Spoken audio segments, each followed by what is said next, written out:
আল্লাহর কাছে যখন জান্নাত চাবা, ছোটটা চেও না, বড়টা চাও। 8টা স্টেজ আছে জান্নাতে। এক একজনের আমল অনুযায়ী এই জান্নাতে ঢুকবে।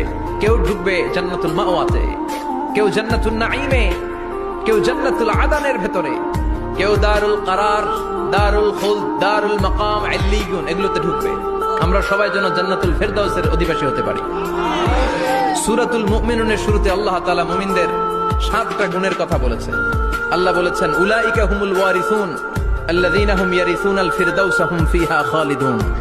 এই 10টা আয়াতের ভেতরে যেই 7টা গুণের কথা আছে, কোন ব্যক্তি, কোন মুমিন বান্দা যদি এই 7টা গুণ নিজের মধ্যে ধারণ করতে পারে, তাহলে বাবা মারা গেলে ছেলে যেমনি বাবার সম্পদের ওয়ারিশ হয়ে যায়, ওই মুমিন বান্দাগুলো জান্নাতুল ফেরদাউসের ওয়ারিশ হয়ে যাবে। আমরা জান্নাতুল ফেরদাউসে যেতে চাই। কোথায় যেতে চাই? কথা বলেন। আমরা জান্নাতুল ফেরদাউসে যেতে চাই।